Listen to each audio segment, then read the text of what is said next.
ഓം നമോ നാരായണായ. ഹരിപ്രിയ അസ്ട്രോവിഷൻ ചാനലിലേക്ക് എല്ലാവർക്കും സ്വാഗതം. ആദ്യമായിട്ടാണ് നമ്മുടെ വീഡിയോ കാണുന്നതെങ്കിൽ ഷെയർ ചെയ്യാനും സബ്സ്ക്രൈബ് ചെയ്യുവാനും മറക്കരുത്.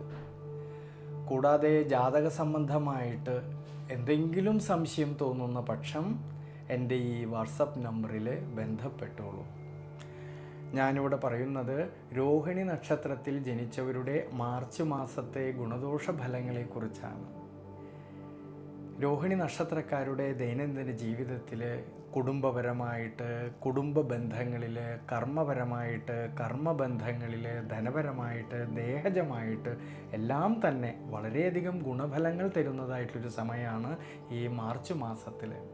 പ്രത്യേകിച്ച് മനസ്സന്തോഷത്തിനും അഭിവൃദ്ധിക്കുമെല്ലാം സാധ്യത കാണുന്നുണ്ട്. ഈ ഒരു സമയങ്ങളിൽ നിരവധിയായിട്ടുള്ള നേട്ടങ്ങൾക്ക് സാധ്യത കാണുന്നതായിട്ടൊരു സമയമാണ്.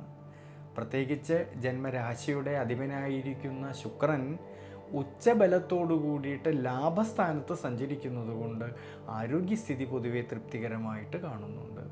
ഇനി തൊഴിൽപരമായിട്ടാണെങ്കിലും കർമ്മപരമായിട്ടാണെങ്കിലും വളരെ നല്ലൊരു സമയമാണ്. ഭാഗ്യാധിപതിയും കർമാധിപതിയുമായിരിക്കുന്ന ശനീശ്വരനാണെങ്കിൽ 11ാം ഭാവമായിട്ടുള്ള ലാഭസ്ഥാനത്ത് നിൽക്കുന്നത് കൊണ്ടും, നിവൃത്തിനാഥനായിരിക്കുന്ന ചൊവ്വയാണെങ്കിലോ കർമ്മസ്ഥാനത്ത് നിൽക്കുന്നത് കൊണ്ടും, കർമ്മസ്ഥാനത്ത് രാഹുവിൻ്റേതായ സാന്നിധ്യം ഉള്ളതുകൊണ്ട് സ്വയം തൊഴിൽ ചെയ്യുന്നവരിൽ, ബിസിനസ് മേഖലകളിൽ പ്രവർത്തിക്കുന്നവരിൽ, ഔദ്യോഗിക മേഖലകളിൽ പ്രവർത്തിക്കുന്നവരിൽ അവർ അധ്വാനിച്ചതിൻ്റേതായിട്ടുള്ള നേട്ടങ്ങൾ കിട്ടുന്നതായിട്ടുള്ളൊരു സമയമാണ്. നിരവധിയായിട്ടുള്ള നേട്ടങ്ങൾക്കും സാധ്യത കാണുന്നുണ്ട്.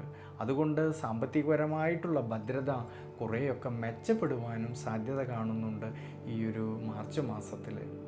ഇനി കുടുംബത്തിലാണെങ്കിലും കുടുംബ ബന്ധങ്ങളിലാണെങ്കിലും ഭാര്യാഭർത്തൃ ബന്ധങ്ങളിലാണെങ്കിലും വിശേഷിച്ച് സന്താന ഭാവങ്ങളിലും എല്ലാം തന്നെ വളരെ നല്ലൊരു സമയമാണ്. ഇനി വിദ്യാർത്ഥികളെക്കുറിച്ച് ചിന്തിക്കുമ്പോഴാണെങ്കിലും അവർക്കും വളരെ ഒരു നല്ല സമയമാണ്.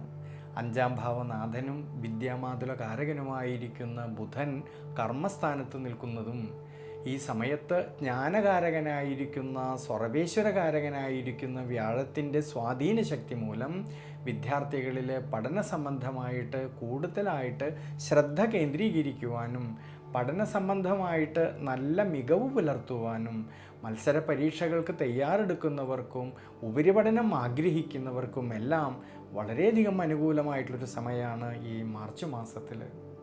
ഇനി ധനപരമായിട്ട് നോക്കുമ്പോഴാണെങ്കിലോ ലാഭാധിപനായിരിക്കുന്ന വ്യാഴത്തിൻ്റെ അനുകൂല സ്ഥിതിയും, ലാഭസ്ഥാനത്താണെങ്കിൽ ശനീശ്വരൻ്റേതായ സ്വാധീന ശക്തി നിലനിൽക്കുന്നത് കൊണ്ട് ധനപരമായിട്ട് സാമ്പത്തികപരമായിട്ട് ധാരാളമായിട്ടുള്ള നേട്ടങ്ങൾ കിട്ടുന്ന സമയമാണ് ഈ രോഹിണി നക്ഷത്രക്കാർക്ക്.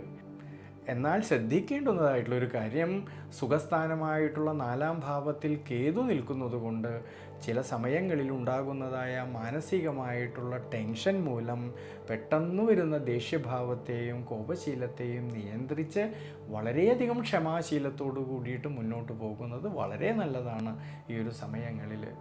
പൊതുവേ ഈ രോഹിണി നക്ഷത്രക്കാർ ശ്രീകൃഷ്ണ ഭഗവാനെ നിരന്തരമായിട്ട് പ്രാർത്ഥിക്കുന്നത് വളരെ നല്ലതാണ്. വിശേഷിച്ച് വ്യാഴാഴ്ച ദിവസങ്ങളിൽ വിഷ്ണു ക്ഷേത്രത്തിൽ ഭഗവാൻ അഷ്ടോത്തര മന്ത്രം ചെയ്തു പ്രാർത്ഥിക്കുന്നതും വളരെ ശ്രേഷ്ഠമായിട്ടാണ് കാണുന്നത്.